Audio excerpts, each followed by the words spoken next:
ಎಲ್ಲ ತಿಳಿದಿರೋ ಹಾಗೆ ಬೆಟ್ಟದ ಶಂಕರಪ್ಪನವರು ಮಕ್ಕಳಿಲ್ಲದವರಿಗೆ ಔಷಧಿ ಕೊಡ್ತಾರೆ ಅಂತ ಎಲ್ಲರಿಗೂ ಗೊತ್ತಿರೋ ವಿಚಾರ. ಅವರನ್ನು ನಾನು ನಿನ್ನೆನೇ ನಾನು ಫೋನ್ ಮಾಡಿ ಅವರಿಗೆ ಕೇಳಿಕೊಂಡು ಹೋದೆ, ಬನ್ನಿ ಪೂಜೆ ಮಾಡಿಕೊಡ್ತೀನಿ ಅಂತ ಭಾಳ ಆತ್ಮೀಯವಾಗಿ ಬರಮಾಡಿಕೊಂಡ್ರು ನಮ್ಮನ್ನು.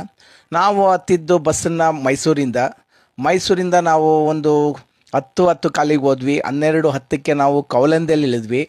ಕವಲೆಂದೆಯಿಂದ ನಾವು ಆಟೋ ಮಾಡ್ಕೊಂಡು ಸೀದಾ ಹೋಗಿದ್ದು ಅವ್ರ ಮನೆಗೆ. ತಂಗಾಳಿ ಬೀಸ್ತಾ ಇತ್ತು. ಹೋದ್ವಿ, ಬೆಟ್ಟದ ಶಂಕರಪ್ಪನವ್ರ ಮನೆಗೆ ಹೋದ್ವಿ. ಅವರು ಬಹಳ ಆತ್ಮೀಯವಾಗಿ ಬರಮಾಡಿಕೊಂಡ್ರು.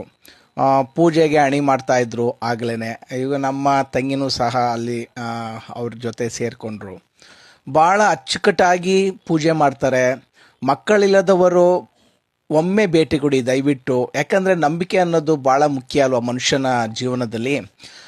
ಅವರು ಹೇಳುವಂತಹ ನಾನು ಕೇಳಿಸ್ಕೊತಾ ಇದ್ದೆ. ಅವರು ಹೇಳುವಂಥ ಪ್ರತಿಯೊಂದು ಸಹ ವೈದ್ಯಕೀಯ ಸಂಬಂಧಪಟ್ಟ ವಿಚಾರಗಳನ್ನು ಮಾತ್ರ ಹೇಳ್ತಾ ಇದ್ದರು. ಮಹಿಳೆಗೆ ಸಂಬಂಧಪಟ್ಟ ವಿಚಾರಗಳನ್ನು ಹೇಳ್ತಾ ಇದ್ರು. ನನಗೆ ಆವಾಗ ನಂಬಿಕೆ ಬಂತು.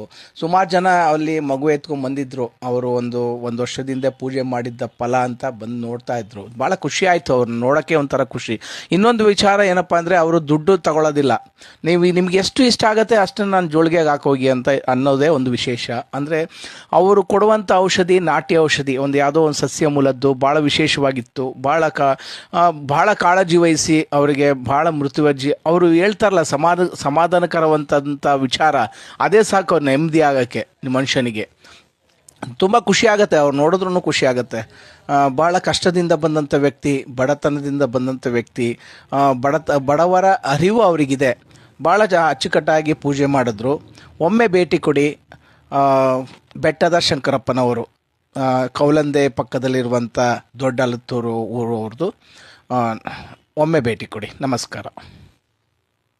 ಅವರ ವಿಳಾಸ ಮಲೆಮಹದೇಶ್ವರ ಬೆಟ್ಟದ ರೋಡಲ್ಲಿ ಬರುವಂಥದ್ದು, ಕೌಲಂದೆ ಗ್ರಾಮ. ಅಲ್ಲಿಂದ ಅವ್ರ ಊರಿಗೆ ಹೋಗ್ಬೋದು. ನಾನು ಬೆಟ್ಟದ ಶಂಕರಪ್ಪರ ಮನೆಗೆ ಬಂದಿದ್ದೀನಿ. ಯಾರು ಕೆಲವರು ವಿಚಾರಗಳು ಹೇಳ್ತಾ ಇದ್ರು, ಇವ್ರ ಮನೆಗೆ ಹೋದ್ರೆ ಮಕ್ಕಳಾಗತ್ತಾ, ಇವ್ರು ನಿಜವಾಗ್ಲೂ ಗಿಡಮೂಲಿಕೆ ಔಷಧಿ ಕೊಡ್ತಾರ ಅಂತ ಹೇಳ್ತಾ ಇದ್ರಿ.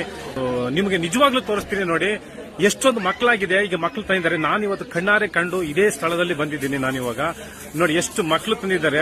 ನಿಮ್ ಕಣ್ಣೆದುರಿಗೆ ನೋಡಿ ನಾನು ತೋರಿಸ್ತಾ ಇದ್ದೀನಿ. ಶಂಕರಪ್ಪರ ಮನೆಯಲ್ಲಿ ಎಲ್ಲ ಮಕ್ಕಳು ತಂದು ಇವತ್ತು ಸಿದ್ದಪ್ಪಾಜಿ ಅವರ ಗದ್ಗೆಗೆ ಬಂದು ಕಂಡಯಕ್ಕೆ ಎಲ್ಲ ಆಶೀರ್ವಾದ ಪಡ್ಕೊಂಡು ತೊಟ್ಲು ತೋಗ್ಬಿಟ್ಟು ಈಗ ಕರ್ಕೊಂಡು ಹೋಗ್ತಾ ಇದ್ದಾರೆ.